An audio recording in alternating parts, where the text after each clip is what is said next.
গণতান্ত্রিক ধারা অব্যাহত রাখতে অন্তর্বর্তী সরকারের উপর নির্বাচনে চাপ দিতে পারে নতুন মার্কিন প্রশাসন। চীনকে সামনে রেখে ভারতের সঙ্গে তৈরি হতে পারে নতুন বাণিজ্যিক সুসম্পর্ক। আবার অভ্যন্তরীণ অর্থনীতি শক্তিশালী করতে মিত্রদের উপর চাপ বাড়িয়ে শুল্ক আরোপে সক্রিয় হতে পারে ডোনাল্ড ট্রাম্প নেতৃত্বাধীন মার্কিন প্রশাসন। কর বসালে ক্ষতিগ্রস্ত হতে পারে বাংলাদেশের রপ্তানি বাজার। আশা নিরাশার বাংলাদেশ যুক্তরাষ্ট্র সম্পর্ক নিয়ে বিশেষজ্ঞের মতামতে রিপোর্ট করছেন আকবর হোসেন সুমন। ১২৮ বছরের রেকর্ড ভেঙে সর্বোচ্চ সমর্থন নিয়ে দ্বিতীয়বারের মতো বিজয়ের মুকুট মাথায় পড়েছেন মার্কিন প্রেসিডেন্ট ডোনাল্ড ট্রাম্প।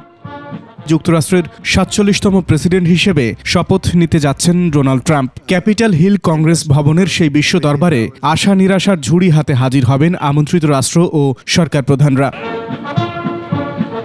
ক্ষমতায় বসে মার্কিন প্রেসিডেন্ট ডোনাল্ড ট্রাম্প রিপাবলিকান হিসেবে বাংলাদেশে নির্বাচিত সরকারের জন্য চাপ দিতে পারেন বলে মনে করেন এই বিশ্লেষক। তাদের দিক থেকে আমার মনে হয় বড় আকারেই তারা নির্বাচিত সরকার চাইবে এবং সেটা মোটামুটি তারা স্পষ্ট করেছে বিভিন্ন বার্তায়। এমনকি তাদের যে অ্যাম্বাসেডর ভারতে সেও একটা সাক্ষাৎকারে স্পষ্ট করেছে যে আমেরিকা এবং ভারত দুটো দেশই নির্বাচন চাইবে।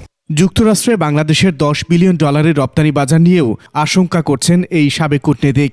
10% যেটা তিনি বলছেন ডিউটি বসাবেন, এই কথাটা যদি তিনি বাস্তবায়িত করেন তাহলে আমাদের মতো দেশগুলো আমরা ক্ষতিগ্রস্ত হওয়ার একটা আশঙ্কা থাকবে। তার কারণ হচ্ছে আমরা যে ধরনের পণ্য রপ্তানি করি সেই পণ্যগুলোর উপর যদি 10% ডিউটি বসে তাহলে মার্কিন ক্রেতারা যারা আছেন তারা এই 10% বেশি দামে আমাদের জিনিসগুলো কিনতে হবে।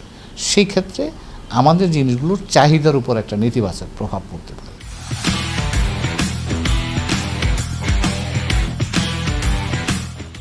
যদিও সরকার পরিবর্তনে দুই দেশের সম্পর্ক হোঁচট খাবে না বলে বার্তা দিয়েছেন পররাষ্ট্র উপদেষ্টা। আমরা মনে করি না যে মার্কিন যুক্তরাষ্ট্রের সরকার পরিবর্তনের কারণে বাংলাদেশের সাথে সম্পর্ক কোনো হোঁচট খাবে। আমি মনে করি যে এটা স্মুথলি চলবে। ট্রাম্প প্রশাসনের রাহু বলয়ে বাংলাদেশের বাণিজ্যিক লেনদেন, অভিবাসী এবং উন্নয়নশীল দেশের সুবিধাসমূহ বিপদ সীমার কিনারে থেকেও আশার আলো যদি স্যাংশন তুলে নেয় অথবা রেয়াত দেয় তাহলে এ যাত্রা রক্ষা। স্যাংশনগুলো চলে গেলে, বিশেষ করে রাশিয়ার উপরে যেসব স্যাংশন দেওয়া হয়েছে সেগুলো চলে গেলে স্বাভাবিকভাবে বাংলাদেশ বিভিন্নভাবে লাভ হওয়ারই কথা। এলডিসি যারা আছে তাদের ক্ষেত্রে তিনি কি সিদ্ধান্ত নেবেন, সে জায়গায় যদি তিনি আমাদের রেয়াত দেন তাহলে আবার এটা নিয়ে দুশ্চিন্তা আমাদের থাকবে না। সম্ভাব্য নেতিবাচক প্রভাব এড়াতে কূটনৈতিক সম্পর্ক জোরদারের তাগিদ বিশেষজ্ঞদের। আকবর হোসেন সুমন, 21 টেলিভিশন, ঢাকা।